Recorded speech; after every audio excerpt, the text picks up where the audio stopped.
पाली पढ़ना सीखो भाग 4। जो तीसरण और जो पंचशील है उसका एक सिस्टम होता है, उसका एक तरीका होता है।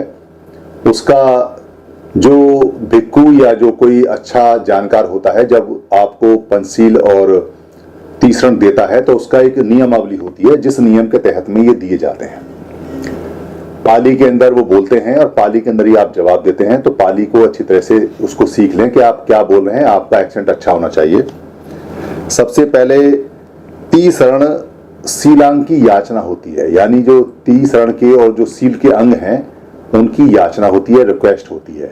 शील के अंग मतलब पार्ट ऑफ शीला जो होते हैं, और जो आपका तीसरण होता है, जो 3 शरण होती हैं उनका नियम होता है। कैसे करते हैं?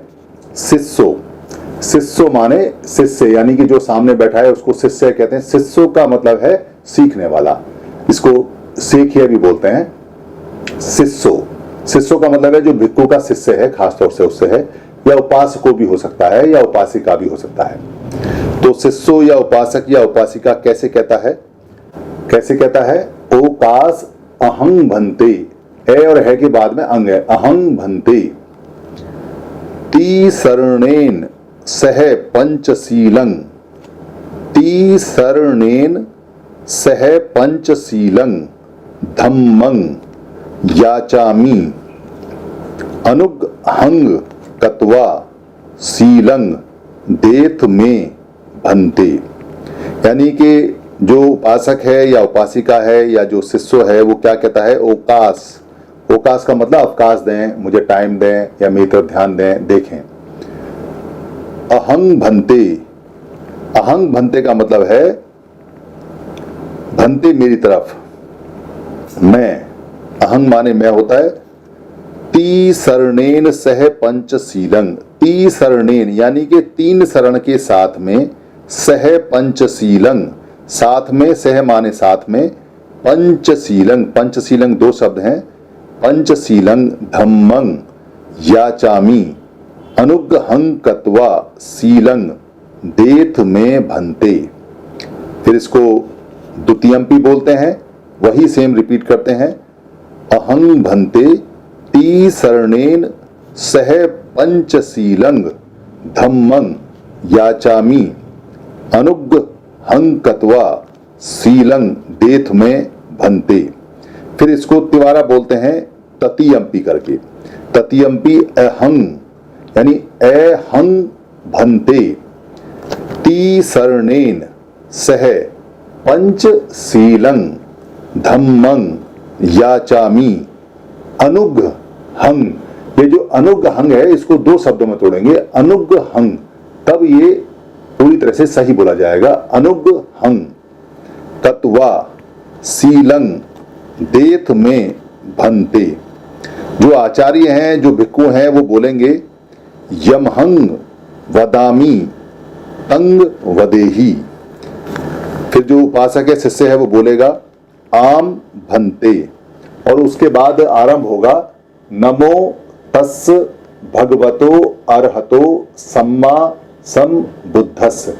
उसके बाद में ये जब 3 बार आप नमन करेंगे, नमस्कार करेंगे, तो फिर आएगा जो 3 शरण है, बुद्ध की शरण, बुद्धं शरणं गच्छामि, धम्मं शरणं गच्छामि, संघं शरणं गच्छामि, और ये 3 बार आएगा। 3 ही बार आप याचना करते हैं और 3 ही बार ये आता है। उसके बाद आता है पंचशील। पंचशील आने के बाद, क्योंकि जब ये 3 शरण आपकी समाप्त होंगी तो आपका जो टीचर है, जो भिक्खु है, वो कहेंगे तीसरण गमनं संपूर्णं, यानी 3 शरण गमनं, तीसरण गमनं संपूर्णं। आप कहेंगे आम भन्ते, आम भन्ते का मतलब है हाँ भन्ते। फिर आपका पंचशील सम आदान स्टार्ट होगा, यानी पंचशील सम माने बराबर, पूरी तरह से अच्छा, और आदान का मतलब देना या ग्रहण करना। तो वो आपको दिया जाएगा, जो आप ग्रहण करेंगे वो ठीक वैसे आएगा जैसे मैंने पहली वीडियो में बताया है। पाणातिपाता वेरमणि सिक्खापदं समादियामि, अदिन्नदाना वेरमणि सिक्खापदं समादियामि। कामेषु मिच्छाचारा वेरमणि सिक्खापदं समादयामि। मूसावादा वेरमणि सिक्खापदं समादयामि। सुरा मेर्य मज्ज अमादठाना वेरमणि सिक्खापदं समादयामि। फिर जो आपके आचार्यों हैं, जो आपके टीचर हैं, जो आपके भिक्खु हैं, वो कहेंगे तीसरणेन सद्धिंग पंचशीलं धम्मं साधुकं सुरक्षितं कत्वा अपमादेन संपादेतब्बं। और इस प्रकार आप कहेंगे आम भंते और सब्बे सत्ता भवन्तु सुखी तत्ता। और इस प्रकार सभी जो सत्ता है वो सुखी होने की बात कह के ये जो 3 शरण हैं और वो पूरे हो जाते हैं। आप इसको याद कर लें, मैंने यहाँ इसको दिया हुआ है। आगे इसके बाद में मैं आपको बुद्ध वंदना, धम्म वंदना और जो रत्न तत्व है वो सब मैं एक एक करके आपको बताऊंगा।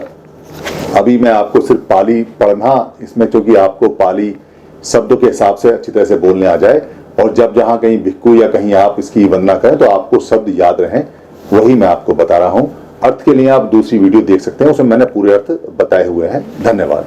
आप सभी से ये निवेदन है कि अगर आपको ये वीडियो अच्छी लगती है या बाकी वीडियो अच्छी लगी हैं और आपको लगता है कि धम्म की वीडियो किसी को और मिलनी चाहिए या किसी को गिफ्ट में भेजनी चाहिए या किसी भाषा में कन्वर्ट करके आगे बढ़ानी चाहिए या प्रिंट में किताब में छापनी चाहिए या इसकी जो ऑडियो है उसे निकाल के भेजना चाहिए या इसका किसी पार्ट को इस्तेमाल करना चाहिए, तो आपको लिबर्टी है, आपको छूट है। ये सभी कॉपीराइट फ्री हैं। आप अपने फेसबुक पे, अपने पेज पे, अपने ट्विटर पे या अपने हैंडल पे या लिंक को कहीं भी शेयर कर सकते हैं, कहीं भी चला सकते हैं। आप यूट्यूब पे भी चला सकते हैं, अपने नाम से चला सकते हैं। इसके लिए इजाजत लेने की या परमिशन लेने की बिल्कुल भी जरूरत नहीं है। आप इसको अपना मान के चलाएं, क्योंकि धम्म सबका है। हम जो बताते हैं वो भगवान बुद्ध का है या महापुरुषों का है, उन्हीं की बात को सरल भाषा में बताते हैं। हमारा सिर्फ इतना राइट है इस पे कि हम इसको लोड कर देते हैं, बाकी सारी ये पूंजी आपकी है। धन्यवाद।